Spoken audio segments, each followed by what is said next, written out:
नमस्कार मंडळी, स्नेहरंग यूट्यूब चॅनलमध्ये मी स्नेहा पराडकर आज तुमच्यासाठी एक थंडीची भन्नाट रेसिपी घेऊन आली आहे आणि ते म्हणजे पाया सूप. अगदी मांसाहारी जे असतात प्रत्येकाच्या घरामध्ये थंडीमध्ये एकदा तरी पाया सूप केले जाते.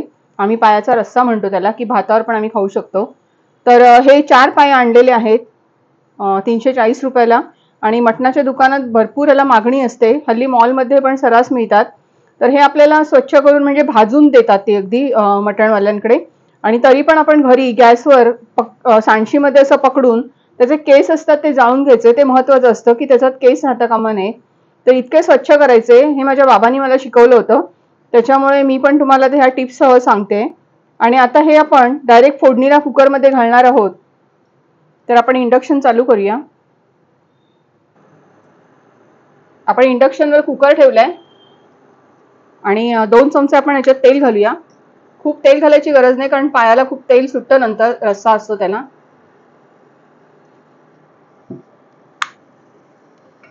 तेल चांगलं गरम होऊ द्या. आपण फोडणीसाठी 3-4 तमालपत्राची पानं घालणार आहोत तेलात. ही 2-3 वेलची आहे, हिरवी वेलची, मोठी वेलची असेल तरी चालेल. लवंग आहेत 7-8 आणि काळी मिरी आहेत 5-6 काळे मिरी आहेत. तर हे आपण तेलात टाकून देऊया.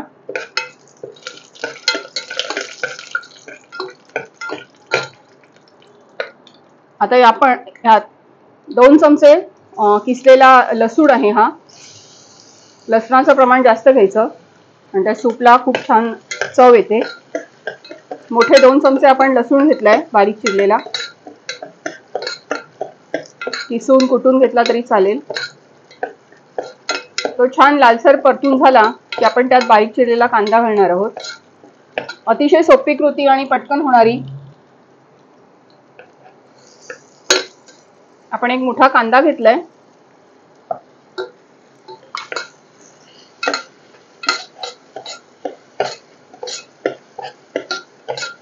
छान परतून झाला की आपण एक मोठा टोमॅटो घालूया याच्यामध्ये.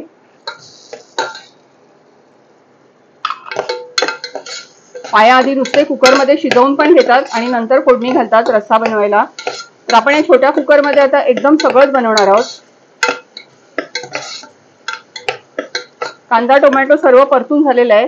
आपण हे मसाले याच्यात घालूया. ह्याच्यामध्ये हा आहे मालवणी मसाला 2 चमचे, 1 चमचा गरम मसाला आहे, हळद आहे 1 चमचा आणि हे आमचूर पावडर घेतली मी, थोडं आंबट असं चव यायला साराला. आपण हे मसाले सर्व याच्यात घालून घेऊया.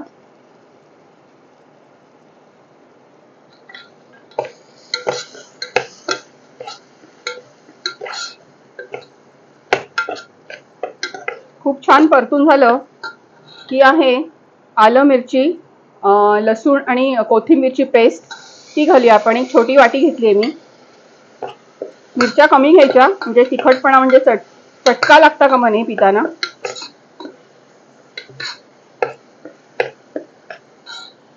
आणि आता येणार आहे हे आपलं मालवणी जेवणातलं जे वाटप असतं कांदा खोबऱ्याचं, तर ते वाटप मी घालणार आहे.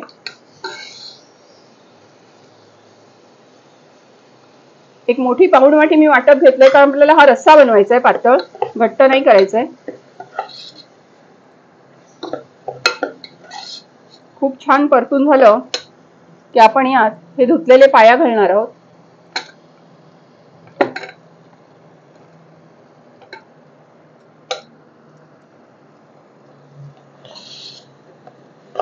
मसाल्यांवर छान परतून काढूया. आणि ह्या कुकरच्या मी जवळजवळ 10 ते 12 शिट्या करून घेणार आहे, तरच ते खूप छान शिजतात आणि त्याचा अर्क जो असतो पायाचा तो रश्श्यामध्ये उतरतो आणि प्यायला तर खूप सुंदर लागतो.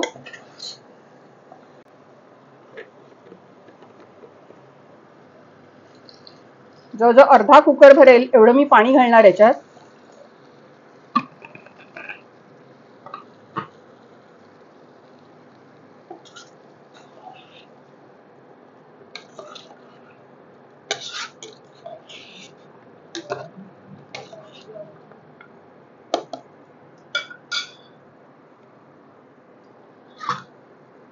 रस्सा आपल्याला किती हवा आहे त्या अंदाजाने आता आपण मीठ घालणार आहोत.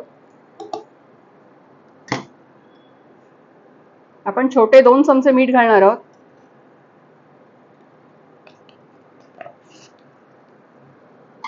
कुकरचं झाकण लावून जवळजवळ 10 ते 12 आपण शिट्या ह्याला घेणार आहोत की आपला पायाचा रस्सा तयार होईल.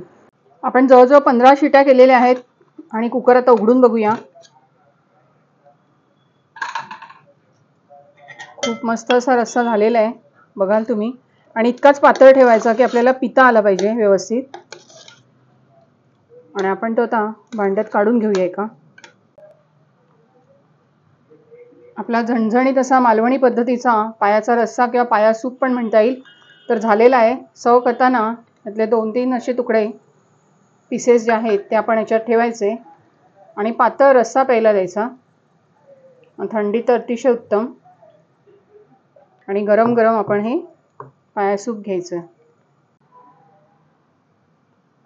खास थंडीसाठी तुम्हाला पाया सूप दाखवलेलं आहे अगदी सोप्या पद्धतीने आणि आपल्या मालवणी पद्धतीने. तर नक्की या थंडीत करून बघा. आणि सांधेदुखी गुडघेदुखीसाठी खूपच उपयुक्त आहे. सर्दीसाठी खूप उपयुक्त आहे. जसं काढा आपण पितो त्याप्रमाणे हे सूप प्यायचं आहे. तर नक्की रेसिपी करून बघा आणि आवडली तर लाईक करा, शेअर करा आणि सबस्क्राईब करा. धन्यवाद.